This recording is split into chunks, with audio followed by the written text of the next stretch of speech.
not just life but people. Hindi natin pwede husgahan agad.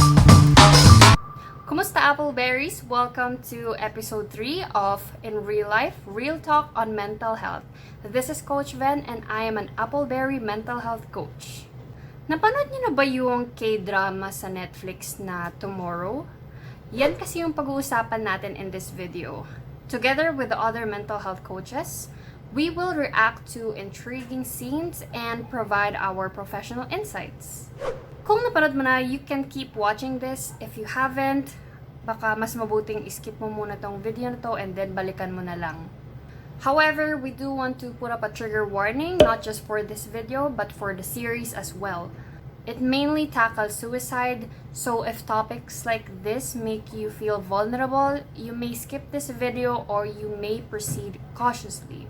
If you or anyone that you know suffers from suicidal thoughts and other mental health problems, you may reach out to Appleberry Mental Health Support and other hotlines provided in the description.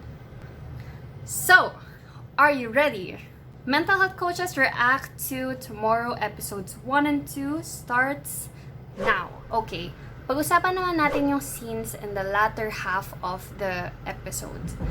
Na-trigger si Unbi dahil sa most recent event na nangyari, which is nung binuli na naman ni Hyewon si Unbi sa office. Kumbaga, yun na yung last straw for Unbi before finally considering to end her life. Pumunta si Unbi sa rooftop only to be intervened by Junwon. So, si Junwon, trinay niyang kausapin si Unbi to prevent her from ending her life. Sinabi ni Junwon na bakit siya pa yung kailangan na mag-suffer kung siya ang victim, di ba? Nireassure ni Junwon na he'll do whatever he can to be able to help Unbi. Pero tinanggihan ni Unbi si Junwon kasi sa tingin niya na in the end, wala na gustong tumulong sa kanya dahil natatakot silang maapektuhan ni Unbi. Dinescribe din ni Unbi na parang tunnel yung buhay niya na walang hangganan dahil wala pa rin nagbabago sa buhay niya. Nasabi niya rin to to probably make an analogy na parang hindi siya makatakas sa problema niya. So, my reaction. Honestly, what Unbi said really hit close to home.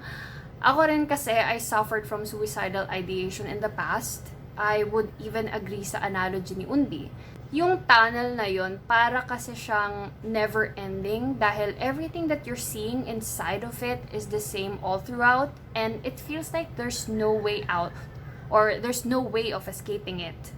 I feel like ayun yung parang pinupunto ni Unbi when she said that parang tunnel daw yung buhay niya. So, nung pagkabukas niya ng pintuan to access the rooftop, natagpuan siya ni Koryon and Ryunggu.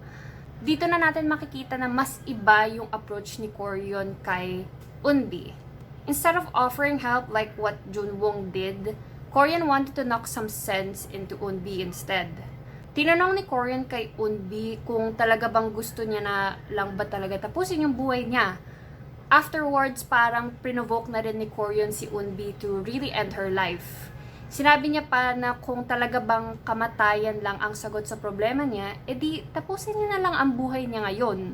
Siyempre, nagalit si Junwon sa approach ni Koryon, pero bago pa niya completely patigilin si Koryon, pinalis na rin siya ni Ryunggu sa rooftop. So, my reaction to this, ako rin, I was shocked to see how Koryon dealt with Unbi at first. As a mental health professional, that's a big no. That's the best bad example of how you can help a person who plans to end their life. Especially if you really do not know how to deal with this kind of situation, the best you can do is to call the authorities and rightful professionals like mental health first aid responders and psychologists. Basta, when helping people who are in this kind of situation, keep in mind that it's better to minimize harm and maximize the benefits. So, going back to Koryon, sabi niya na dapat makalimutan na ni Unbi yung past traumas niya. Tinanong niya ulit kung kamatayan ba talaga ang solusyon sa problema niya. Sabi ni Unbi na mas mabuti na lang na mamatay siya dahil at least hindi kasing sakit ng nararamdaman niya when she had to endure her trauma all this time. Agree naman si Koryon na it's up to her kung gusto niya pa mabuhay or mamatay. Pero sinabi niya rin to try even harder to get over it. Sinabi niya na natatarget siya dahil nakikita siya as a weakling. Hindi rin daw siya kasi palaban. So of course, understandably, na-trigger lalo si Unbi. Sabi niya, hindi naman alam ni Koryon ang buong pinagdaanan niya. So, my reaction. Again, from my perspective as a mental health professional, it's not recommendable to say na mahina sila for not trying hard enough. This will only further trigger the person and push them into really ending themselves. Another possible way to approach a person who has the intention to end their life is by trying to make them feel that you will always be there to understand them no matter what. Siguro if you switch places with a person, you will see that more than anything else, gusto mo talaga na mapansin ka at maintindihan ka ng mga tao instead na husgahan ka for wanting to end it all. So, tinanong ulit ni Koryon kung matatapos na ba talaga ang lahat ng problema niya kapag namatay na siya. Sagot naman ni Unbi na gusto niya rin naman mabuhay talaga Ayaw niya rin tapusin ng ganito na lang yung buhay niya. Then sinabi ni Koryon na pag-isipan ni Unbi yung mga kakasabi lang ni Koryon at kung kanino ba talaga nanggaling yung mga yon. And dun niya na-realize na all this time, ginagamit din ni Unbi yung ganong mindset to endure everything that she has been through. Nahulog accidentally si Unbi after sabihin ni Koryon na siya si Grim Reaper. Habang nahuhulog si Unbi, nag-flash sa kanya yung mga good memories niya even from high school up until the present time. That was probably to emphasize that she was still able to live a happy and normal life despite everything else. Then after all that, sinabi niya na gusto niya pa mabuhay. Sabay, sinave na siya ni Koryon. So my reaction to this is that doon natin marirealize how impairing traumatic experiences can be. Kahit na you're able to form good memories, may times na ma-overpower pa rin siya ng traumas natin dahil di pa siya naghihilom. Our traumas may take months, years, or even decades for them to be fully processed. Importante rin na okay lang kahit hindi pa rin tayo nakaka-get over sa traumas natin. That's completely normal dahil magkakaiba talaga tayo ng thresholds when it comes to withstanding traumatic or stressful life events. Doon naman tayo sa scene ni Kim Hye-won at Koryon. Sabi ni Koryon na bibigyan pa niya si Hye-won ng isang chance to sincerely apologize to Unbi for terrorizing her life since high school. Nainis lang si Hye-won kay Koryon na para bang bothersome na mag-a-apologize pa siya kay Unbi. Dahil dyan, Koryon gave her no other choice. So, she proceeded to punish her for bullying Unbi. She made Hye-won go through most of the things that Unbi went through.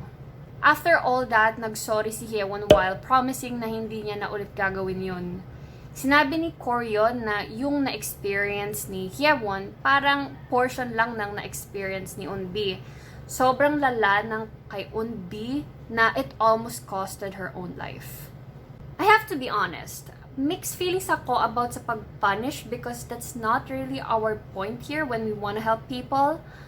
Punishing people doesn't really do as much. I can't really say if it's too late for Hye-won already or whether or not she deserved to go through hell. From a perspective of a mental health professional and even as an average person, we're not in a position to judge people at all. Of course, bully talaga si Hye-won. That's a fact. Pero wala pa rin tayo sa posisyon to decide kung ano yung nararapat na punishment sa kanila. Siguro para masabi natin na justice was really served, we should involve the appropriate authorities instead. So to sum it up, makikita natin how complicated life is. Not just life, but people as well.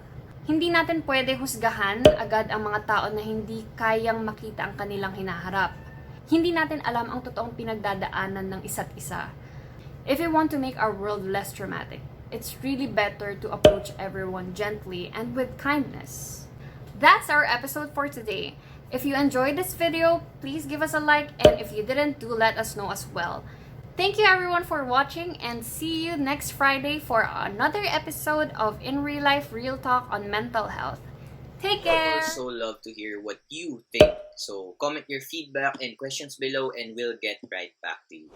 If you haven't yet, please consider subscribing and hitting the bell icon down below to get notified every time we have a new video. If you or someone you know need to talk to a mental health professional for free, we are still accepting members for a self-care program. Just email us at membersupport@appleberry.me for an invite. See you there!